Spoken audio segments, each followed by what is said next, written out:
ഓണം പ്രമാണിച്ച് പപ്പയെ കൈ കിട്ടാത്തതുകൊണ്ട് കുറേ ദിവസമായിട്ട് പറയുക, പപ്പ എനിക്ക് പടക്കം വേണം, പൂത്തിരി വേണം. അവൻ അറിഞ്ഞുകൂടെങ്കിലും അതും ഇതും എല്ലാം വേണമെന്നങ്ങ് പറിച്ചില്ല. അങ്ങനെ പപ്പ എന്തായാലും ഇപ്പോൾ ഇനി കന്നിമാസമായതുകൊണ്ട് ഫ്രീ ആയതുകൊണ്ട് അവന് ഇഷ്ടപ്പെട്ട കാര്യങ്ങളൊക്കെ ചെയ്യാനായിട്ട് നിൽക്കുവാണ്. അവന് കുറേ പൂത്തിരിയും മത്താപ്പും എന്തൊക്കെയോ കമ്പിത്തിരി എന്ന് വേണ്ട കുറച്ച് ഐറ്റംസുമായിട്ട് വന്നപ്പോൾ വിനോദിന് കൈയൊഴിഞ്ഞ കാര്യം എല്ലാവർക്കും അറിയാമല്ലോ. അങ്ങനെ ഞങ്ങൾ എന്തായാലും ഞങ്ങളുടെ കലാപരിപാടികൾ ഒരു 11 മണിയോടുകൂടി ആരംഭിച്ചു. തൊട്ടപ്പുറത്ത് അയ്യത്താണെങ്കിൽ ഒരു പോത്തിനെ കെട്ടിയിട്ടുണ്ട്. അതാണെങ്കിൽ ഈ സൗണ്ട് കേട്ട് എൻ്റെ പൊന്നി ഒരു ചെവിതലേങ്ങ് തരത്തില്ല. അങ്ങനെ ഞങ്ങൾ സ്റ്റാർട്ട് ചെയ്തത് ആർക്ക് വേണ്ടിയിട്ടാണ്? ദേവയ്ക്ക് വേണ്ടി, ദേവ പറഞ്ഞിട്ട്. എന്നിട്ട് അവനെവിടെ? അവൻ പേടിച്ച് അകത്ത് കയറിയിരിക്കുകയാണ്. ഇപ്പം ആകെ ആഘോഷിക്കുന്നത് ഞങ്ങൾ ഈ മുതുക്കുകളെല്ലാം കൂടിയാണ്. അങ്ങനെ ദീശുവും കൂടിയിട്ടുണ്ട്. ദീശുവിന് പേടിയൊന്നുമില്ല കേട്ടോ, ദേവ അകത്താണ്.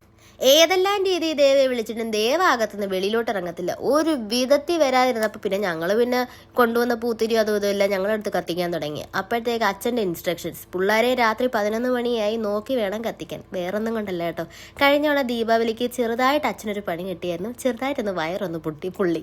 അതുകൊണ്ട് ഞങ്ങൾ എന്തായാലും അച്ഛൻ പറഞ്ഞ കാര്യങ്ങളൊക്കെ ഇൻസ്ട്രക്ഷൻസൊക്കെ കേട്ട് തന്നെയാണ് കേട്ടോ. ഇതിൻ്റെ ഇടയിൽ ചെവിതല കലരാൻ വയ്യാത്തൊരു പോത്തുണ്ട്. അത് തൊട്ടപ്പുറത്ത് കാട്ടിനിടയിലായതുകൊണ്ട് അത് എടുക്കാൻ പറ്റിയിട്ടില്ല. അങ്ങനെ എന്തായാലും എല്ലാവരും ഉറങ്ങി നല്ല നിശബ്ദമായിരിക്കുന്ന സമയത്ത് നമ്മുടെ വീട്ടിൽ കലാപരിപാടികൾ. ആദ്യം ഒരു പേടിയുണ്ടായിരുന്നു കേട്ടോ. ഈ ഓണവും സംക്രാന്തി എല്ലാം കഴിഞ്ഞിട്ടില്ലേ നമ്മൾ ഈ ആഘോഷങ്ങളൊക്കെ നടത്തുന്നത്. പോലീസോ പട്ടാളോ ആരെങ്കിലും വന്നാലോ? പക്ഷെ ആരും വന്നില്ല കേട്ടോ. ഞങ്ങൾ തന്നെ പൊട്ടിച്ചാഘോഷിച്ചു. ദേവയെ ഏതെല്ലാം രീതിയും വിളിച്ചിട്ട് അവ ഒരു വിധത്തിൽ വരുന്നില്ല. അവൻ സ്പൈഡർമാനാണ്, സൂപ്പർമാനാണ് എന്നൊക്കെ പറച്ചിൽ മാത്രമേ ഉള്ളൂ. ഫുൾ ഷോ ഓഫാണ്. അത് അകത്ത് നിന്ന് വെളിയിലോട്ട് ഇറങ്ങത്തില്ല. അങ്ങനെ ഉള്ള പൂത്തിരിയെല്ലാം ഞങ്ങൾ തന്നെ കത്തിച്ച് തീർക്കാനുള്ള പരിപാടിയാണ്. കുറച്ചേ ഉള്ളെങ്കിൽ 550 രൂപയായെന്ന് പറയുന്നു. അവരെന്തായാലും മില്ല് ഇങ്ങനെയുള്ള സമയങ്ങളിൽ മുതലെടുക്കുമല്ലോ. അങ്ങനെ ഞങ്ങൾ ആഘോഷിക്കുകയാണ്. അടുത്തതെന്ന് വെച്ചാൽ എന്തോ മത്താപ്പോ അട്ടയോ അട്ടയാണെന്ന് തോന്നുന്നു. അട്ട പക്ഷേ ചെറുതായി പോയി. എന്നാൽ വലിയ അട്ടയുള്ള പൈസയായും അവർ വാങ്ങിച്ചിരിക്കുന്നു. പക്ഷെ നന്നായിട്ടത് വർക്കായില്ലെന്ന് പറയുന്നത് കേട്ടു. അങ്ങനെ എന്തായാലും നല്ല രസം ഉണ്ടായിരുന്നു കേട്ടോ. പെട്ടെന്ന് ഇങ്ങനെ കൊണ്ടുവന്നപ്പോൾ സത്യം പറഞ്ഞ സന്തോഷമായി.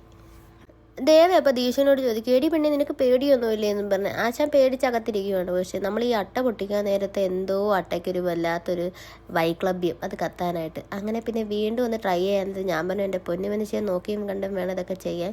കാരണം നല്ല ടൈമാണ്, അതുകൊണ്ടാണ്. അങ്ങനെ എന്തായാലും അത് കത്തിച്ചു. അതും ഓക്കെ. പക്ഷെ നമ്മൾ ഈ ആഘോഷിക്കുന്നുണ്ടെങ്കിൽ തൊട്ടപ്പുറത്ത് ആ വാഴയുടെ കുറച്ചപ്പം അങ്ങോട്ട് പോത്തിപ്പോണ്ട്. അതാണെങ്കിൽ അതിനെ കൊല്ലാൻ വരുന്ന കണക്ക് നിലവിളിക്കുവാണ്. അതിൻ്റെ ആ ഒരു ടെൻഷനും എനിക്കുണ്ടായിരുന്നു കേട്ടോ. അതങ്ങാണ് ഓടിപ്പാഞ്ഞ് വീടിൻ്റെ അകത്തോട്ട് കയറി വന്നാലോ എന്നുള്ളൊരു. അടുത്തത് ഈ ഐറ്റം എന്തോ സംഭവം എന്ന് എനിക്കറിഞ്ഞൂടാ. പക്ഷേ എൻ്റെ പൊന്നെ ഞാൻ അതിൻ്റെ അടുത്ത് നിന്നാണ്. ഞാൻ എങ്ങനെ അകത്ത് കയറിയെന്ന് എനിക്കറിയാമേ. കണ്ടോ, ഇതേ കണക്കൊരു പൊട്ടിത്തെറി മാത്രമാണ് ഞാൻ കണ്ടത്. ഈ സാധനം എന്തായാലും എൻ്റെ പൊന്ന് പേടിച്ച് പണ്ടാരം അടങ്ങി. പെട്ടെന്ന് ഇങ്ങനൊരു സംഭവം നോക്കിയേ. ഞാൻ വിചാരിച്ചു ഞാൻ എൻ്റെ അടുത്ത് നിന്ന് കരിഞ്ഞെന്ന്. കാരണം ഇങ്ങനൊരു സാധനം ഞാൻ ആദ്യമായിട്ടാണ് കാണുന്നത്, ഇങ്ങനെ ഈ ചടാപടാന്നും പറഞ്ഞ് പൊട്ടുന്നത്. അങ്ങനെ ഒരു കണ കണ്ടപ്പോൾ പിന്നെ ഞങ്ങൾക്ക് പേടി കുറച്ചൊക്കെ മാറി കേട്ടോ. അങ്ങനെ എന്തായാലും അടുത്തതും കൂടെ പൊട്ടിക്കാമെന്ന് വെച്ചു. അങ്ങനെ തകർത്ത് പൊട്ടിപ്പിൻ്റെ ഇടയിൽ അച്ഛൻ വന്ന് 2-3 ചീത്ത വിളി. പിള്ളേരെ നോക്കിയും കണ്ടും വേണം വീണ്ടും ചെയ്യാനെന്നുള്ള ഇൻസ്ട്രക്ഷൻസ് മാത്രമാണ് അച്ഛൻ്റെ ഭാഗത്ത്. അച്ഛൻ ഒരു വിധത്തിൽ കത്തിക്കാൻ ഇറങ്ങിയില്ല. ഈ സാധനത്തിൻ്റെ പേരെന്താണെന്ന് ആർക്കെങ്കിലും അറിയാമെങ്കിൽ ഒന്ന് കമൻറ്റ് ചെയ്യണേ.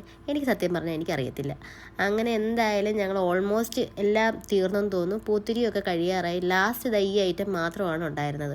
അങ്ങനെ അതും ദേവ ഈ പരിസരത്തില്ല കേട്ടോ. ഈ സാധനം കൂടെ ആയപ്പോൾ വീട് കത്തിച്ചെന്നും പറഞ്ഞ് ദേവ ഇവിടെ എങ്ങുമില്ല, ദേവ അകത്താണ്.